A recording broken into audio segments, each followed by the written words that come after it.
Dalam pencarian ilmu, manusia terbagi atas 3 golongan menurut Imam Ghazali dalam kitab Bidayatul Hidayah, yaitu: pertama, orang yang mencari ilmu untuk dijadikan bekal di akhirat, di mana ia hanya ingin mengharap ridho Allah. Orang yang demikian ini termasuk golongan yang beruntung. Kedua, orang yang mencari ilmu untuk dimanfaatkan dalam kehidupannya di dunia, sehingga ia bisa memperoleh kemuliaan duniawi. Ia tahu dan sadar bahwa niatnya keliru.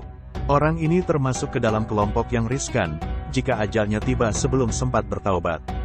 Tapi jika ia sempat bertaubat sebelum ajal tiba, lalu berilmu dan beramal dengan memperbaiki niatnya, maka ia akan masuk golongan orang yang beruntung. Ketiga, orang yang terperdaya setan. Ia menggunakan ilmunya sebagai sarana untuk memperbanyak harta, serta untuk berbangga dengan jabatannya dan menyombongkan diri dengan banyaknya pengikut. Ilmunya menjadi tumpuan untuk meraih tujuan duniawi. Namun ia masih mengira bahwa dirinya mempunyai derajat di sisi Allah karena ciri-cirinya dan kepandaian berbicara seperti ulama, padahal ia begitu tamak kepada dunia. Orang pada golongan yang ketiga tersebut adalah orang yang merugi. Ia termasuk yang disebut Rasulullah SAW dalam hadis berikut, "Ada yang aku khawatirkan dari kalian daripada Dajjal." Kemudian Rasulullah ditanya, "Apakah itu wahai Rasulullah?" Rasul menjawab, "Ulama su, buruk, sebab berorientasi ke duniawiaan belaka." Sebab, Dajjal memang jelas bertujuan untuk menyesatkan, sedangkan ulama su, walaupun lidah dan ucapannya memalingkan manusia dari dunia, tapi tidak tercermin pada amal perbuatannya. Padahal, tindakan lebih berbekas dibanding ucapan. Manusia lebih terpengaruh oleh apa yang dilihat pada sikap dan tindakan daripada apa yang diucapkan. Kerusakan yang ditimbulkan oleh tindakan jauh lebih besar daripada kebaikan yang disebabkan oleh ucapan. Itu artinya, pengaruh perilaku lebih kuat ketimbang pengaruh ucapan. Lisanul hal afsahu min lisanil maqal.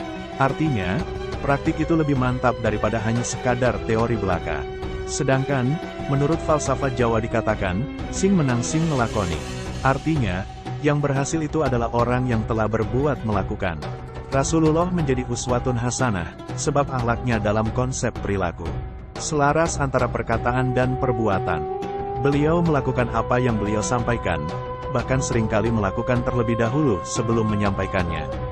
Sementara itu, orang bodoh tidak akan berani mencintai dunia jika tidak diberi contoh oleh ulama su.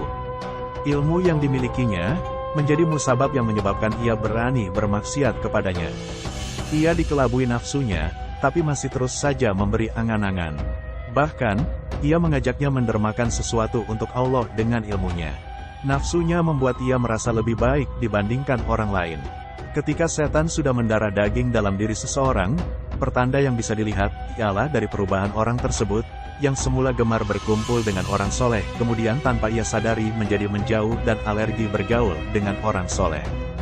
Rasulullah bersabda, "Ruh-ruh itu seperti pasukan yang mengelompok, maka ruh-ruh yang saling kenal akan menjadi akrab, adapun ruh-ruh yang tidak saling kenal akan menjadi saling tidak cocok." Hari Bukhari. Maka dari itu, jadilah golongan yang pertama. Dan waspadalah, agar tidak menjadi golongan kedua karena banyak orang yang menunda-nunda, ternyata ajal menjemput sebelum sempat memperbaiki niat kemudian bertaubat, akhirnya menjadi orang yang merugi. Lebih dari itu, janganlah sampai menjadi golongan ketiga karena kehidupannya tidak akan tenang dan selamat.